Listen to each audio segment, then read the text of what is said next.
Hey, Bigpod. Hey, Uh, Google has decided that they're going to do something good, nice. and same with Australia and Red Hat, Ooh, just in time for American Thanksgiving. We'll have to all talk about this here positive in a news. minute. Yeah, I know, right? It's a good thing. We're having a good news week. Yeah. Cue the music.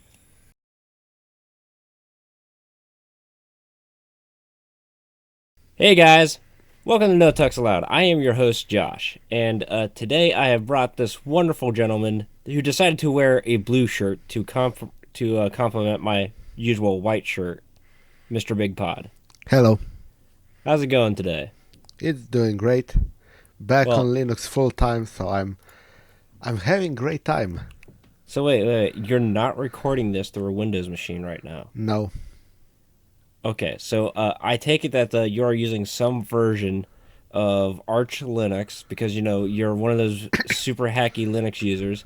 You took approximately 2.5 seconds to install it because that's how long it takes to install Arch Linux, and you're using a tiling window manager and you only have less than 800 packages installed on your system. So bare minimum viable, right?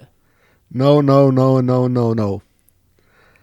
I am running Fedora immutable system. Specifically, it's made by Universal Blue, the Bluefin, and I have a whole lot of packages. Yeah, the Oh, so you exact went heavy. opposite of Okay, what you described. Okay, so generally like what I run into as well. Okay, I totally don't have 6,000 packages installed right now. I swear. But anyways, I did some googling today, and Really? Google decided to lead me to an Ars Technica article today, and the Technica article quite literally says in the title, Google cracks down on Parasite SEO, publishing established publishers. Really? That's the title. Now, uh, I read the very first paragraph and I'm like, I want to talk about this on the show because it starts with a quote saying with Google abusing updating their site reputation abuse policy. That's what they announced yesterday. In fact, this is actually a policy change as well as a terms of use change to limit a tactic where third party content is published on a host site in an attempt to take advantage of the host's already established ranking signals. So, Yeah. uh, if you look at like those best item lists, how they have like that big fancy quote at the very start of the article, Yeah. that's what they're cracking down on. Yeah. And that's like a lot of search results that you don't happen to append Reddit to because it turns out that when you're looking for the best of a kind of product, Reddit might not give you the actual best product, but they don't give you a bad product recommendation. Hmm. But maybe we might be able to drop the Reddit tag from that kind of search list. And there with this site reputation abuse that Google is targeting, they're looking at like these there's a couple there's a couple companies that have already raised an issue with them. I don't have like company names because ours does this wonderful thing where like they write like this big long article and I haven't like read the full text of it yet, so I don't know any of them off the top of my head. But I see that they're mentioning Forbes ha- is dealing with some issues through this, Yeah. which I don't understand how Forbes would run into issues because I don't know, but I do foresee like a general upstep in quality. Yes. There have been many different strategies how to use and abuse SEO in some very, let's say, negative ways. And based on what I read, I think this will fix some of those. Yeah, I think. that it's a step in the correct direction. Hopefully, this brings back like the small blogs. Like I remember, like what was it, a year ago? There was like this website that reviews uh, air fresheners and air filtration systems. A very niche product line, but Yep. they published a blog post on their blog that says this is how Google kills small websites like ours, and they rose like several really good points to the point where like even like the big YouTubers like Linus Tech Tips like covered it that same week because he was impressed by like just like the sheer amount of depth and detail that they went into. Like they had like a paragraph charts stretching back like 20 years. I didn't realize that this website was going on for this long, and I I'm certain that at least one or two of our viewers knows what I'm talking about. I'll see if I can find like a link to like this blog post and see if I can get in the the show notes, or if you're watching on YouTube, the description, because it was actually a worthwhile read. But I do hope that we see like websites like that come back to the forefront, like small blogs even, like the one that I don't post to. Or the one that I don't post to. Well, yours actually has nothing on it. Mine actually has some things on it. Yes, mine has like literally saying I might post things here one day. Yeah, yeah. But like we hinted at previously, this isn't the only good thing to be happening here. Because, it's very rare that I don't think we've ever done an episode where it's just nothing but positive topics. I don't think either. Not yet. But then Yeah, again, this is only episode 33, I think. yeah. Yeah. So, we'll try. We should try to make this a thing when we can, because I'm Yeah. just excited by it. So ABC News, right? Not the American ABC. We're talking about like the Australian news agency. I think it's like literally Australian Broadcasting something. But Yeah. they posted like this article about like this court case that was going on in Australia that I didn't even know was going on. But a company named Burnings, Bunnings. uh, yeah, Bunnings. Yeah, Bunnings runs some number of stores in Victoria and New South Wales. I don't know where they're at in Australia. I'm sorry, Brody's not here to tell me. But they ran like these cameras that were enabled that had enabled facial recognition on them, so they can track customer whereabouts. And Australia has this thing called privacy laws. So somebody sued, and the Australian court sided with the person that sued Bunnings for breaching privacy laws.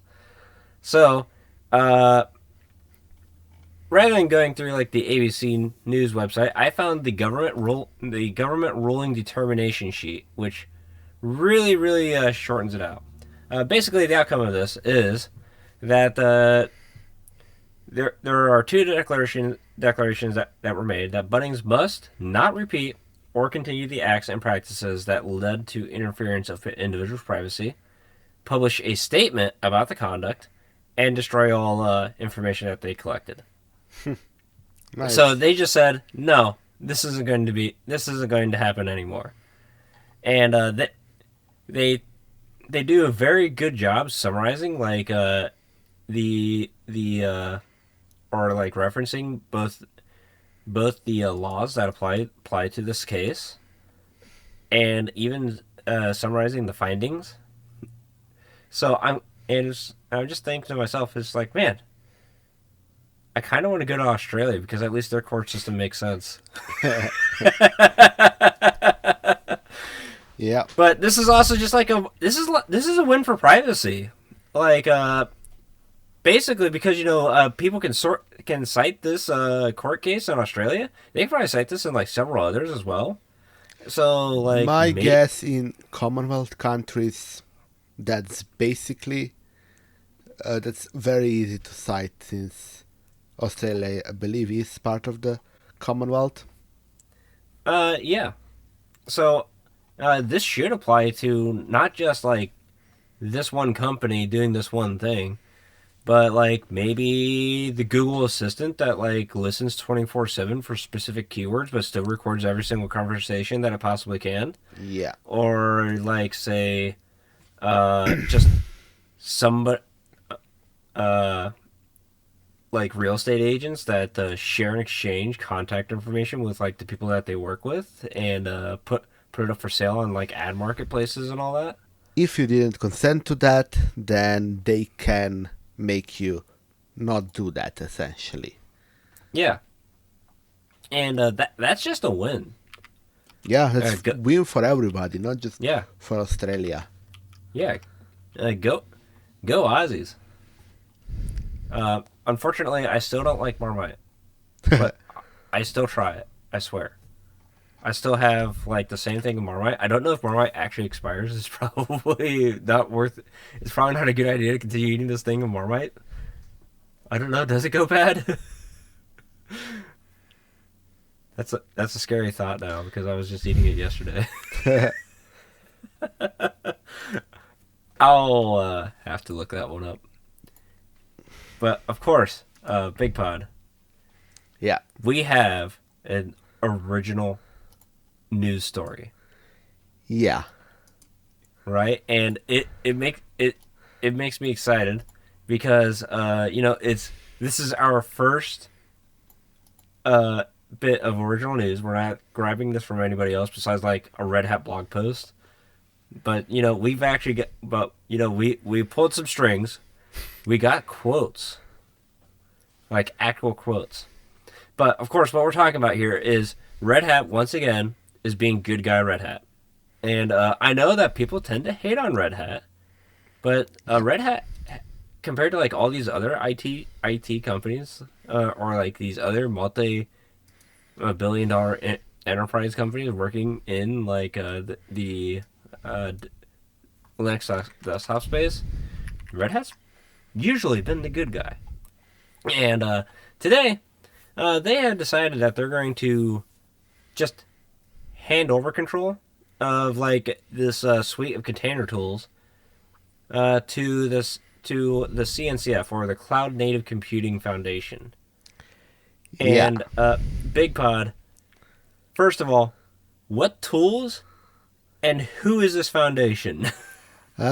This was announced at the KubeCon and Cloud Native Con, which is probably the biggest convention for server tech in the world. This one was specifically in the US, I believe Salt Lake City, and Red Hat announced they will be transferring control over Bootsy, Bildach, ComposeFS, Podman, Podman Desktop, and Scopio. So these are the tools to create and run and, well, maintain container images. And Podman is very well known as one of the container runtimes in the container space. Podman is basically just like Red Hat's Docker alternative that actually plays nicely with systemd. Yeah. Podman Desktop is the graphical Front client end. for Podman. Yeah. But more specifically, like what is Bootsy, Builda, ComposeFS, and what the heck is Scopio? Builda is essentially the build component of Podman. If you ever run Podman build, that's essentially Builda. Scopio is a tool with which you can manipulate images, like copy them from one registry to another, copy them from a registry to your system, or like see information about that image. It's essentially the image library in a client form. But ComposeFS is the evolution of OverlayFS. It combines OverlayFS with few other technologies to make a better file system for composability usage. So something like Docker or Podman, and if you want to have a composable file system for your desktop. It is part of the Linux kernel, so it's really, really good. But the one tool that means probably the most to me out of this is bootc. It's the tool that allows you to boot a container image as your installed host operating system. Oh, so is that what's currently booting like our Fedora Silverblue systems? No, it's the next generation. Oh, okay, so that's coming later. Hopefully, very, very, very soon. Hopefully. And it will not allow just for something like Fedora Silverblue, which is built from the ground up for this. It should allow basically any distro to do it, as long as it has a kernel in it and basic OS3 enablement. Okay, so like not your OpenSUSE's micro OS, or No. which is basically just glorified ButterFS snapshots, Yes. or like our Xenia Linux, which is Yeah. quite literally just a tarball that you download and mount as a loop device. Yeah. Not those, but if you will want to stick if you want to have like a Gentoo system running like you see Silverblue, you will just make a container of Gentoo, stick a kernel in it, tell one of the tools that where the kernel is, where the grub is, and you have an image, and bootc then does the rest. It deploys it, it updates it. Gentoo, Arch, Ubuntu, whatever you want. You can even make your own distro that way. Okay. Now, for those that are curious, there is no official like Gentoo system, but the Gentoo team does build and maintain a stage 3 container and a portage container. Yes. So you might be able to make something out of those. Or you can make one from scratch, like you would. You're right. I would, because I do dabble in the Gentoos. So, well, one of these days, I might have to get digging into that. And of course, Bigpod, we have a couple quotes from some friends of ours. Like I know that George Castro posted a video on like his personal channel. I've got that linked in the show notes. But I'm certain that you've been talking with him, right? And Yes. he said a couple things that are like worth quoting here. I'm curious what that is. So, just for a reminder, George leads the project called Universal Blue, which is what I use on my system for images. My desktop is Bluefin, which is one of the main images Universal Blue team produces, and Universal Blue team is looking at bootc very intently, and sooner or later wanna switch to it. And this is actually really good for them. For example, when I asked George, what does this, if this changes anything for uBlue, he said that it doesn't change the trajectory of the project, but that it changes how team members can contribute to a project like bootc, because as it is a CNCF project, it will get more recognition, or contributions will get more recognition, as CNCF projects tend to give credit for the contributions, while Red Hat projects not so much.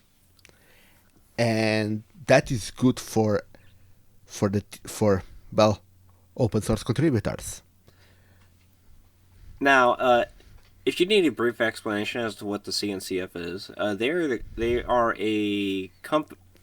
basically just like an organization that maintains like this huge suite of tools. In fact, Bigpod, do me a favor and just post a screenshot of like everything that they manage right here, and I guarantee you, I can't. Nobody can make sense out of this. It's too big a picture.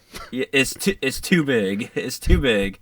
But they do a lot of work, and they are part of the Linux Foundation as well. Yes. And basically, this puts this stuff in as like an official status for like this is Linux as it could probably Yeah. get. Yeah. It starts being a part of one of many hundreds of tools that are many of them industry standards. Well, all of you probably heard of Kubernetes. If you do servers, you probably heard of Prometheus. Two projects under the CNCF. And there are many more. Yeah, so I don't see this as like a bad thing, because I know that some people are very hesitant to hop into like that Red Hat GitLab page and start pushing code upstream Yeah. over there, but they might be they might be more open to working with like just an organization that works with like the stuff that you've probably worked with already if you're in a position to contribute. Yeah. So I look forward. I look forward to seeing what comes out of this, and Build C sounds pretty interesting. I probably might play around with it one of these. Not Build C, but Boot C. Yeah. Might be messing around with it. I know I've never really used like Podman Desktop, and I had to fix like half my Podman containers because I discovered that Podman auto update is a thing. I don't need Watchtower to update my containers. I could just have my container runtime do that by itself, which I thought was cool, and I need to fix that so I could do that. Which means I had to re-record my last 3 recordings where I was setting up Podman containers. Well, as I said, we have few quotes. Another quote we have from Noel, who was also a guest on our podcast, who said that to the question of how does Bootsy affect Ublue, he said, and I quote, "Since we built images that are downstream of Fedora, all of these tools being vendor neutral means hopefully wider industry adoption of Bootsy, Podman, and Scopia. Still too early to tell, but my hope is distributions might integrate and use Bootsy." Which is, well, end quote, first of all, but it gives us a bit more of a professional look at how this how we look at these things, how they look at this. And yeah, it's all about vendor neutrality. Now it isn't just Red Hat being the hand of the tiller. Now it's the community. Whether it be Yeah. Bootsy, whether it be Podman, it's all about the community, which is what CNCF is trying to build tools. For example, if you don't donate one of the tools to CNCF, you need to show that other people want to contribute to said tool, not just employees of the company who created it. So an example of these tools, it cannot be just Red Hat contributing to it. It has to be other companies or other third-party projects or individual contributors. So that's one of the requirements for CNCF to accept a project. Which kind of shows how much they care about community involvement.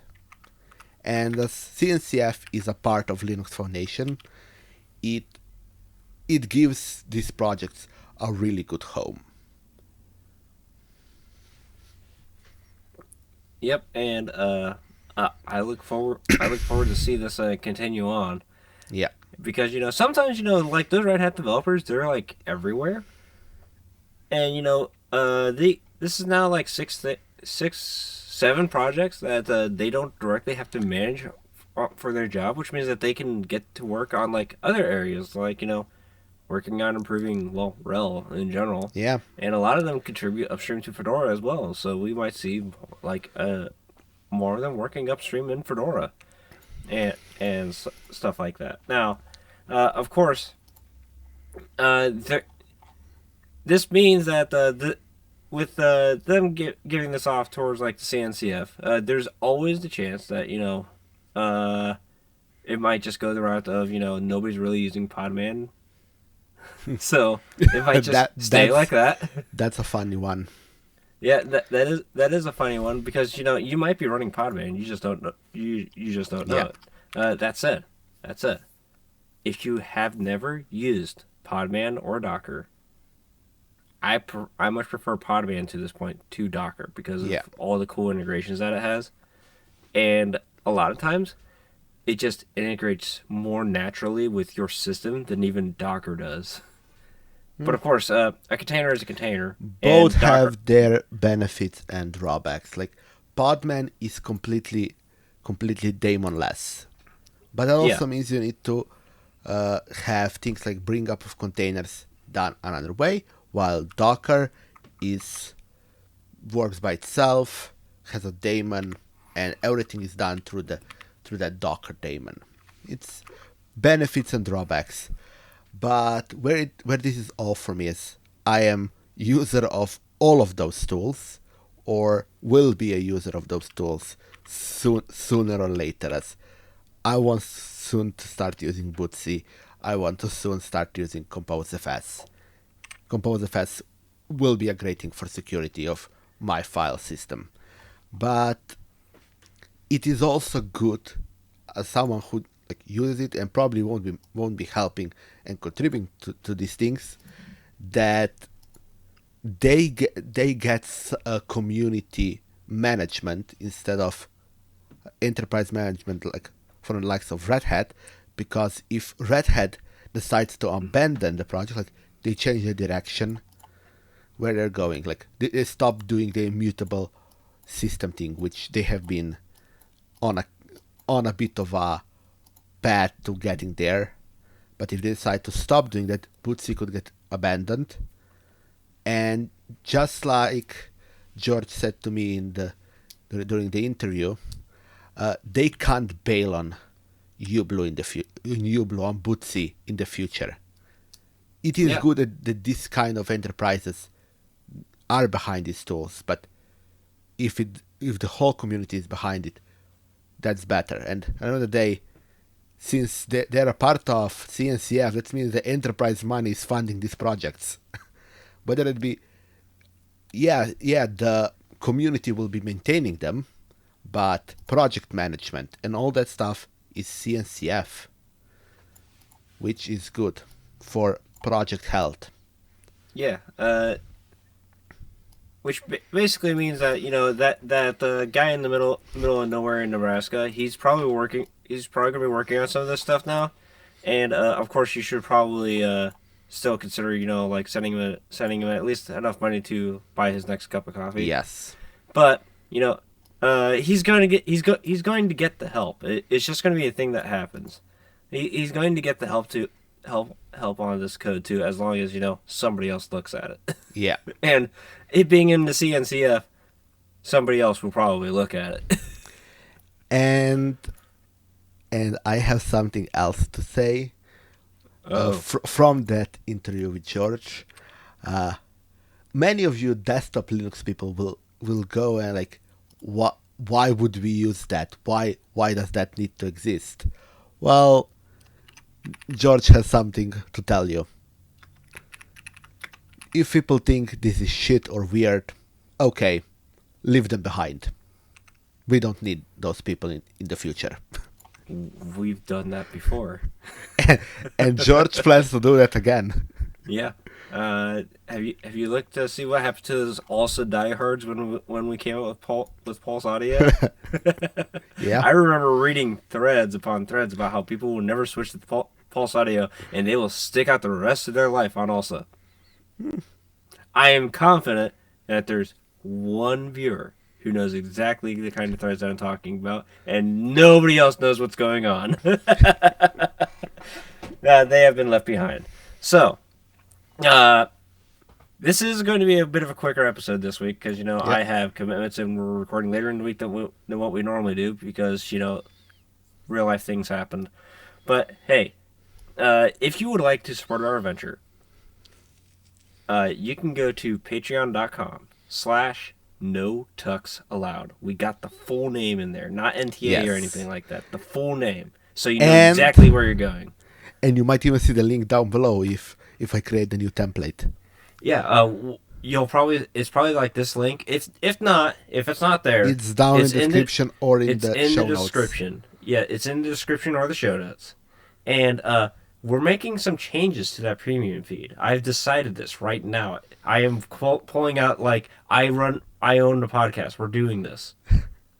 We're going to start recording raw streams from the moment I get on my computer and sit there and wait for Bigpod to actually hit the record button. Which basically means that we might get some very long episodes in that premium feed.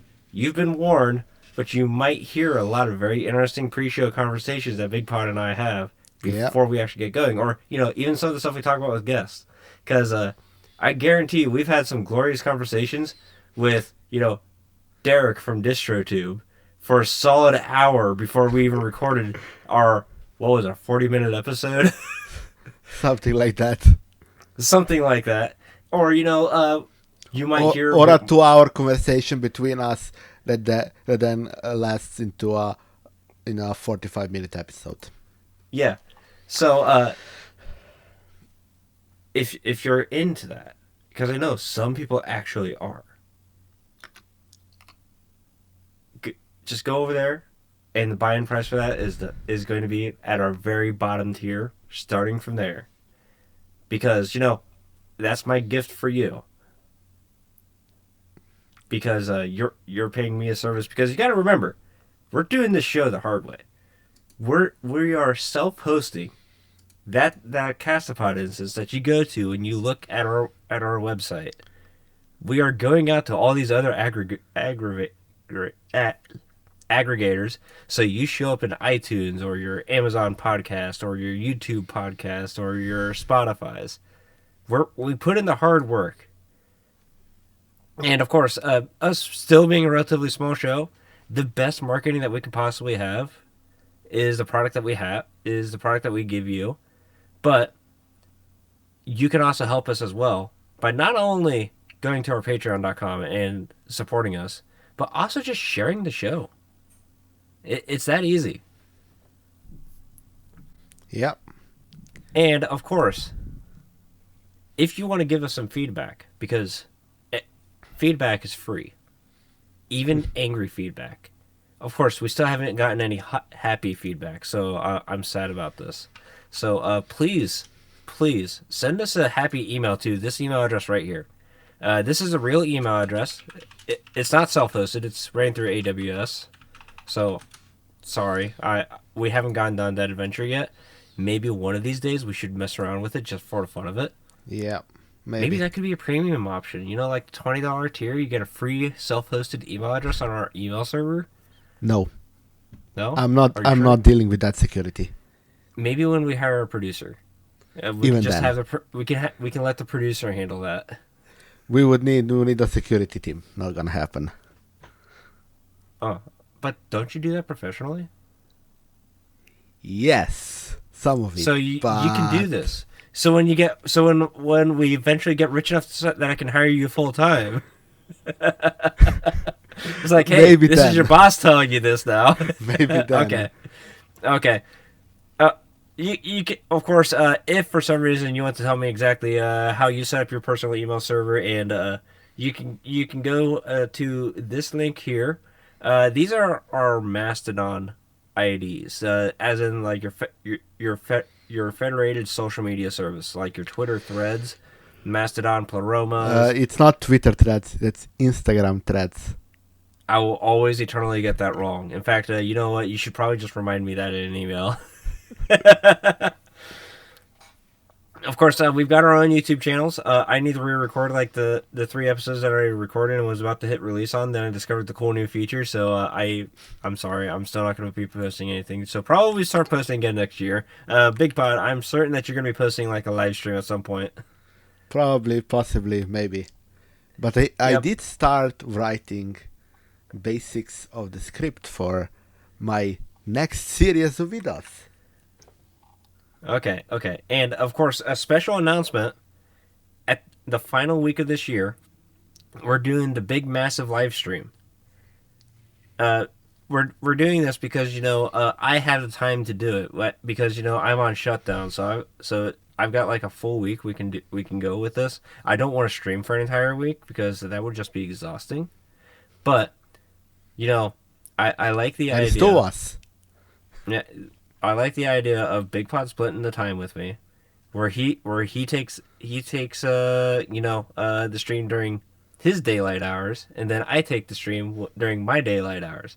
Because you don't realize that Bigpod's halfway across the world from me, where Yeah. it's like 4 p.m. here. It's probably like bedtime over there where Bigpod is. Yeah.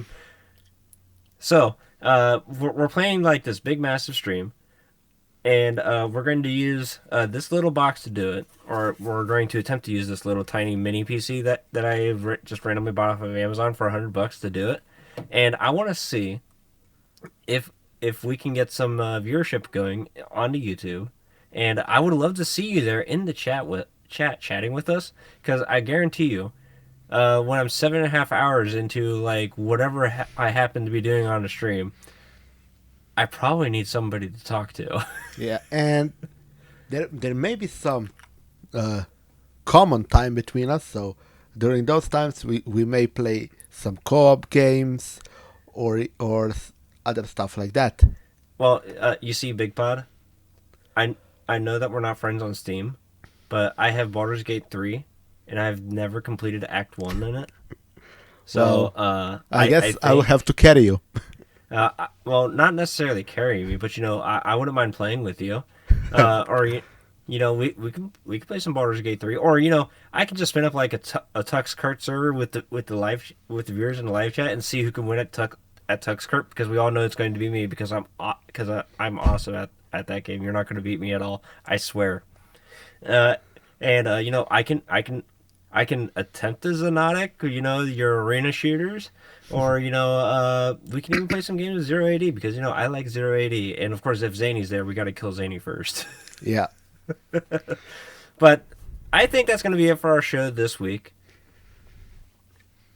Yeah. Yeah, I that sounds like a good show. But anyways, guys, we'll see you next week. Goodbye.